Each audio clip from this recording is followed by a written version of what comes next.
Hello everyone, welcome to my channel. So today I'm going to talk about menopause. This is part 2 of a 3-video series that I'm doing. First video was about perimenopause, the lead up to menopause. The second video for today is menopause. The third one is post-menopause. But today we're just going to talk about menopause, which is the stage that I'm in right now. So grab a coffee or tea, get cozy with me, and let's get started. If you like this channel, please hit the subscribe button. All right, so what is the official definition of menopause? Well, it's if a woman has not had a period in a year, a full year, no period, then technically she's in menopause. But honestly, if you go and get your blood work done and your numbers are super low, your progesterone and your estrogen is super low, you're in menopause because your body is not going to produce estrogen and progesterone anymore. So I'm going to tell you my story of where I'm at, the symptoms I've had, and what I've done, the changes that I've done to help. And to say that menopause rocked my world is an understatement. I thought perimenopause was bad. Oh no. It was just it was like my menopause was like hold my beer. Cuz it was the person that I am today is completely different than what I was 10, 12 years ago. I've had to change everything about myself, and I mean everything. The way I eat, the way I sleep, the way I dress. My behavior has changed. My personality has changed. The way I exercise, everything. My viewpoint on life itself, everything about me has changed. And some for the good, some not. So um, I'm not as nice as I used to be. I'm not as forgiving, I guess. I definitely set boundaries that I was too nice to do back then. Maybe that was immaturity, maybe not so much niceness, but I definitely am someone that will put boundaries out. And um, that's been interesting in my life. I'll do a video about that and the what things can happen to you when you start sticking up for yourself, you know? So anyway, um, so I'm going to tell you my story first. In 2016, I had a hysterectomy, and that was because I had developed estrogen dominance, and I had several fibroids. I had 6 fibroids in my uterus. I had 6 fibroids, polyps, and I was experiencing excruciating pain. I was popping Motrin like candy. Every 4 hours, I was taking 4 Motrin. And that just to exist, just to be able to go to work, just to be able to just move. And I was in so much pain. What we didn't know, my doctor and I, was that he found this out after when he was removing my uterus, when he was doing the procedure. He found out that I had pretty severe endometriosis as well. And he showed my husband, he said, your wife wasn't just in pain, she was in agony. And he's not kidding. I was. It was terrible. Absolutely terrible. And as pale as I am, I was even more pale when I was in that much pain. I know that's hard to believe, but I was. So, but had the hysterectomy. Immediately after, I started getting the hot flashes. And I was like, that's cool. That's fine. They weren't that severe. They were, just something that I noticed. Not a big deal. So I went on. I'm still having the hot flashes. It's okay. And I'm just kind of living life. So it's a year later, and I start developing dietary issues. Now, in my previous video, I talked about how I was having IBS symptoms or I was constipated, TMI, but I was constipated. Well, now I've developed food sensitivities that I never had before. And so I can't have dairy and I can't have gluten. And it took a lot of trial and error to pinpoint that, but I couldn't have it. And I developed leaky gut syndrome. So when I was taking all that Motrin, and we're talking a span of about 2 years, when I was taking all that Motrin, it destroyed my stomach lining, and I developed leaky gut. And what that means is the acid in my stomach is leaking, and it's causing a lot of food sensitivities. It's getting into my bloodstream, and it's wreaking havoc on my digestive system. And it can be fatal if it's not, identified and taken care of. So when I finally nailed it down and figured out what was wrong, I had to completely change my diet. Completely. Like everything that I ate before, I had to change. So one of the best things to do for leaky gut, or if you have food sensitivities, is to eat fermented foods. You need to build back up that probiotic gut health, that bacteria, the good bacteria in your system, to fight off these sensitivities, to be able to eat nutritionally. And so I did. I started eating kimchi. I can't have yogurt because it's dairy, but I ate a lot of kimchi, and I used to make this radish. It's called daikon radish. It is Japanese, but the Koreans eat it as well. I got the recipe. I would used to make it, and I would make several bottles of this radish, and I would eat like a small serving at each meal with kimchi. Those fermented foods helped build that up, and it was not a fast process. This took a few years. So that was the first thing I noticed, aside from the hot flashes. Um, and so this went on. Then my anxiety got really, really, really bad. In the previous video, I talked about how I was able to control it. It was getting to where I couldn't really control it that much. And I started getting this, I called it the Zoom feeling. I would get this really extreme adrenaline rush. It's like when you get scared and that that you feel, that's what I was feeling. And it would happen multiple times at night. I'd be sound asleep and I would get this and my heart would be racing, and I'm just like that. And it was awful. God, that was an awful feeling. Hot flashes I can deal with, but that was terrible. Absolutely terrible. So I started taking Amberen. Amberen you can find at any grocery store in the pharmacy area, the health and beauty area. There, it's Kroger, Meijer, Walmart. They all have it, and it's kind of expensive. It's $30 for a 30-day supply. And I was taking Amberen and I was taking Black Cohosh.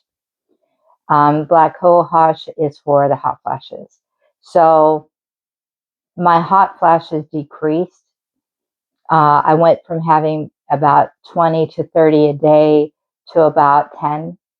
And they were pretty severe. Like there was times I thought I was going to pass out. But the Amberen and the Black cohosh did help. And the Amberen got rid of that Zoom feeling, that adrenaline rush that I was feeling, got rid of it. So I went on that way. I stayed that way in 2020. In the previous video, I talked about this. I went and got a physical done, and I asked to have my hormones checked. And that's when the doctor told me that I was in hormones. She offered no assistance, no information. She just said, "You're in menopause." That's it. Because my estrogen was non existent. And because I had a hysterectomy, I did not produce progesterone anymore. So she really was just looking at my estrogen. And yeah, it was non existent. At 51 years old, I basically had the estrogen of like an 80, 90-year-old woman. And I just, it really let me know the stage that I was in and what I needed to do to pursue it. So my advice to you is do not wait. If you start experiencing symptoms, you can start doing perimenopause as early as 32 years old. So, but if you are in your late 40s, so I had my hysterectomy at 47. By 48, I was experiencing pretty strong symptoms. I should have checked my hormones then, but I waited. And so I had to change everything about myself. I had to change the way I exercised, the way I ate. And that was a work in progress because that took a long time. So I went that way up until 2024. And I finally had to get on the HRT because my symptoms had progressed and gotten much worse over that time, to the point where it was messing up my day to day. It was affecting my day to day. And what finally broke me down to do it was my daughter had converted to Catholicism and she was getting baptized. This was the night of the Easter Vigil. That's when she was getting baptized. And I fully supported her. I thought that it was a wonderful journey for her to start. And I am not a religious person, but if that's the path, if that's her spiritual path, I fully support her. Well, the Easter Vigil goes on until really late into the night, like 11 o'clock to midnight. It goes really late, and my daughter was trying to be considerate, and she's like, if you don't want to come because it goes so late, then you don't have to. And the reason why she said that is because my night vision I can't really see at night driving very well. I can't. And so she was just being considerate and be like, if you don't want to come. And I'm like, no, of course I'm going to come. Well, guess what? My negative self talk, my anxiety shot through the roof. I was up the whole night and I had this horrible self talk of, she doesn't want you there. She doesn't, she's married. She's with that family now. She doesn't want you there, which is absolutely ridiculous. Of course she wanted me there. And it was terrible. So I was like, you know what? Enough's enough. I'm going to make an appointment with the doctor, with a gynecologist, and I'm going to get on HRT because I can't live like this anymore. This is terrible. And I did. And his name is Dr. Merkel, and he was very receptive to what I had to say. And he told me, he said, your symptoms are very severe. And he goes, just to let you know that you're probably going to be like this always. He goes, even when you're in your 70s, you may have to still be on HRT. He goes, because once you have these kind of symptoms, it doesn't really go away. He goes, you're always going to have symptoms. And I was just like, oh man. So that 8 to 10 years that they tell you on the internet is a bunch of malarkey. It's not, no, that's BS. It's not true. Because this whole time I've been waiting for it to lessen, and it doesn't. It's been 20 years. So I went on HRT and I feel 100% better. I take a pill because I can't, they have patches and they have shots, but most women do the patches. I can't. That's one of the symptoms I developed was skin sensitivities. So, but I've been on HRT. If I wasn't on HRT, I would not be able to do these videos for you. My anxiety, my social anxiety, or even willingness to socialize was non-existent. I couldn't be able to be social. and my anxiety was too high. So what I'm going to do is go over the symptoms that I have had, and after HRT, the symptoms that I still have. Okay, let me get my little sheet here. So I started out with food sensitivities. I couldn't do dairy or gluten. And then, oh, the pricklies. I called them the pricklies. So anytime I would get even remotely overheated, I grew to loathe summer, loathe it. Because if I got even remotely hot, I would get the pricklies. And it would feel like I was getting pricked by needles by like 1,000 needles. And it was prick, prick, prick, prick, prick, prick. And it was so uncomfortable. The pricklies. Yeah. My hot flashes were pretty severe. There were times that I would see spots and I thought I was going to pass out. It was pretty overwhelming. And I at night, I would just lay there in bed, spread eagled, and just lay there and just let it come, wave after wave after wave. Taking Amberen did help. So if your symptoms are mild or even moderate, Amberen is a good choice to do because it did really help with the hot flashes. It made it to where they weren't as severe and they weren't as frequent. So if that's the route you want to go, if you still are uncomfortable about HRT, then maybe you can give that a try. Okay. The next was joint pain. Yes, I became. I developed this back pain right in the middle of my shoulders, my shoulder blades. I've got osteoarthritis there, and it was just a constant ache.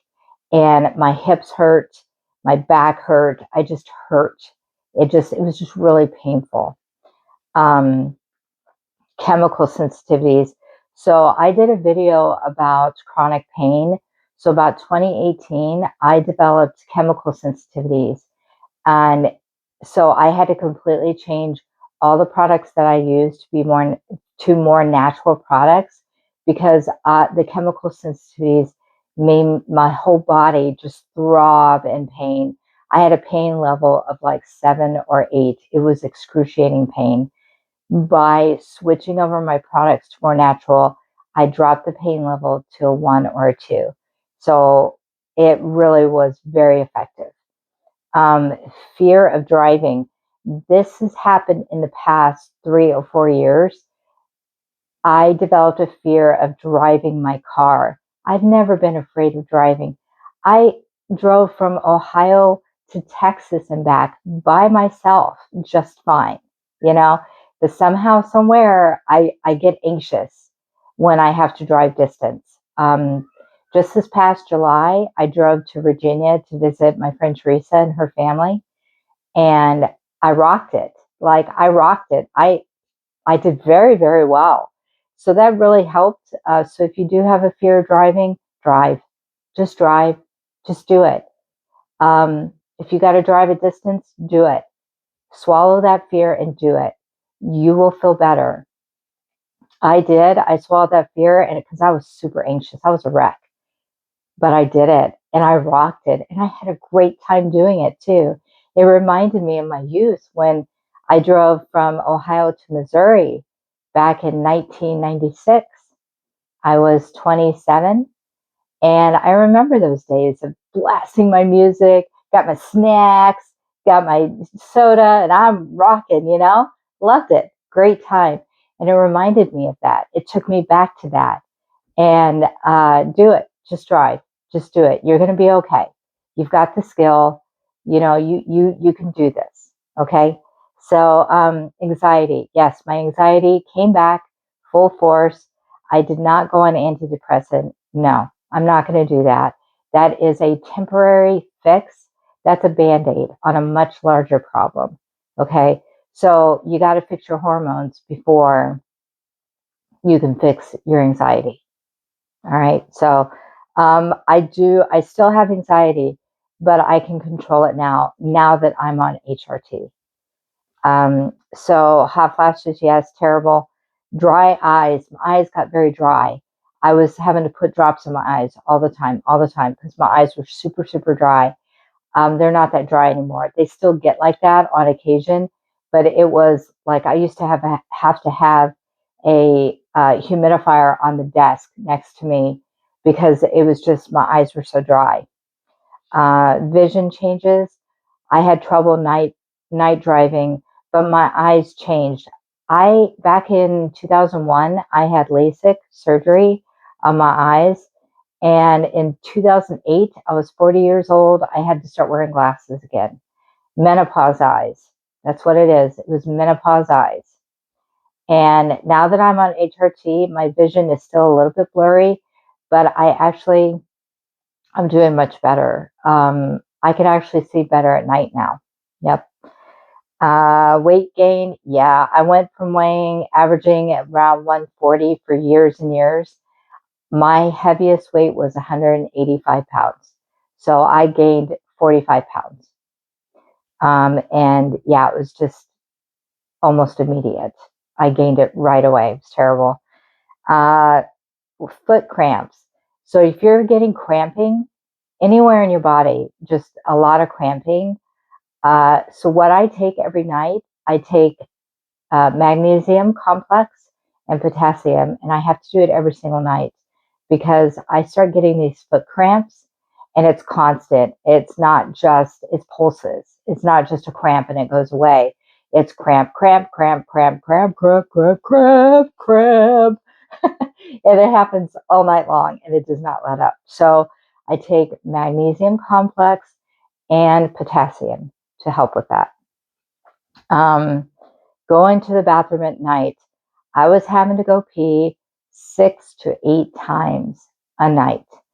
And my husband tried to talk me into going to get a sleep study done, because the sleep clinics were saying that menopause can cause sleep apnea.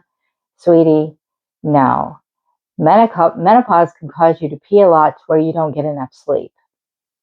So, but I do snore now. I used to not, but it's not because I'm not breathing. It's because my palate has changed. I've gotten older and I snore. Um, Teresa, she's a nurse, and she's heard me snore, because we travel together. And she goes, "No, that just sounds like your sinuses. It doesn't sound like sleep apnea.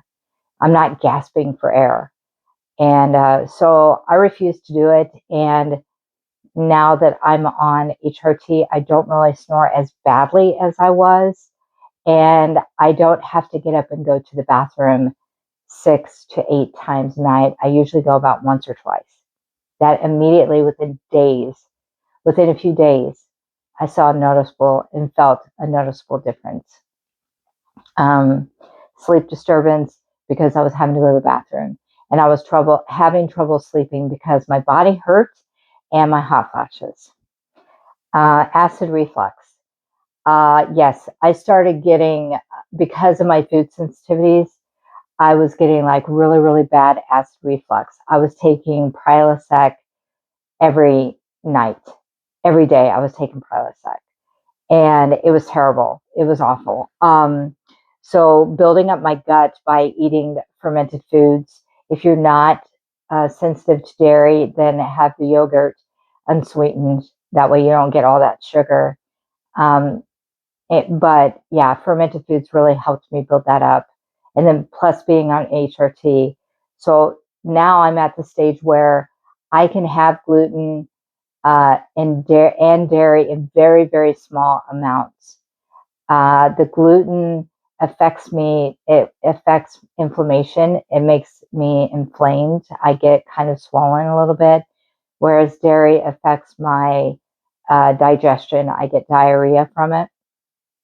So I take those lactate tablets and I'm good to go.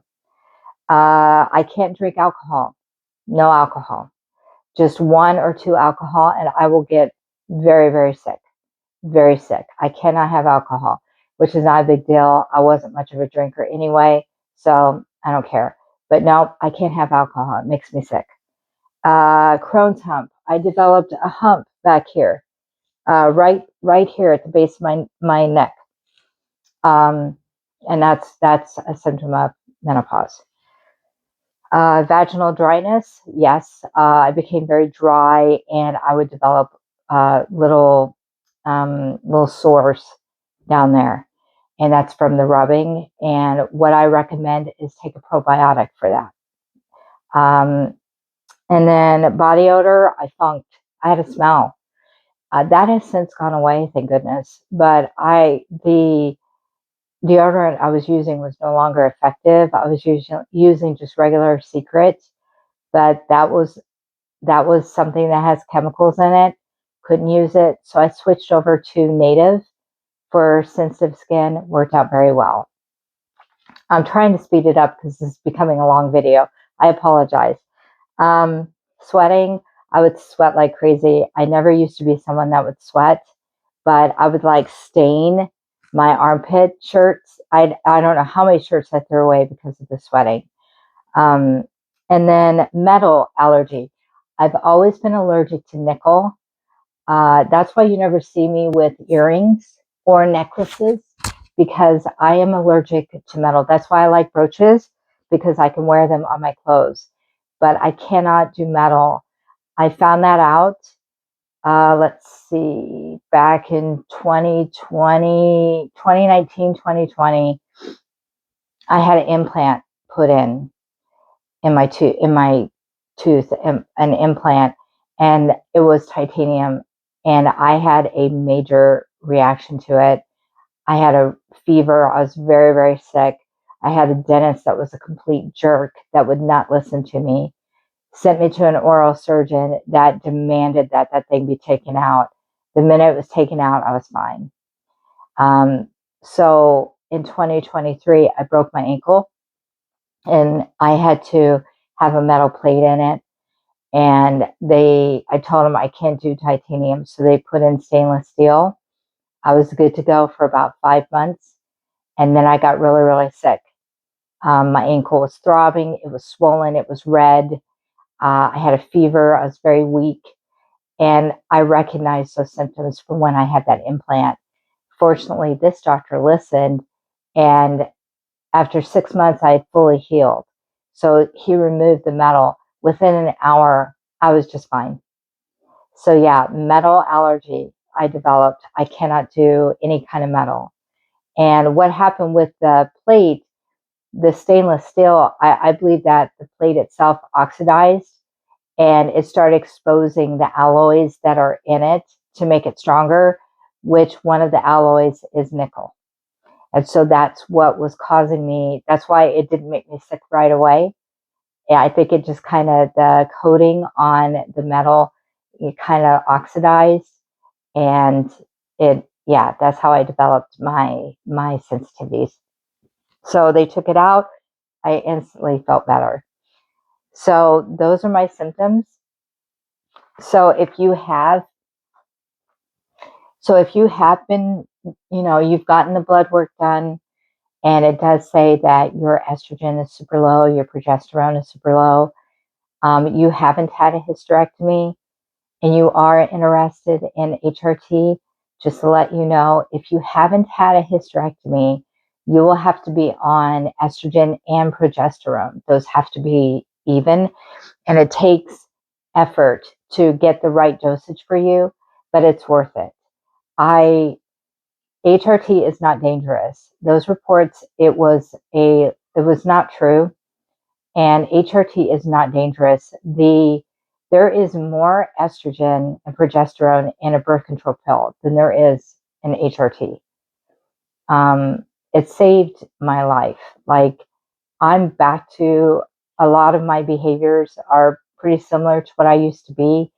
I'm back to being my happy-go-lucky, weird, quirky self, and I'm coming back slowly. I am, because before I was grouchy. I was a capital B. I was so miserable, and I suffered for a long time. So if you've done your blood work and your numbers are low, get with a doctor that specializes in menopause and talk to them about the different options. If you feel uncomfortable about HRT, then talk to them about other options for you of what to do.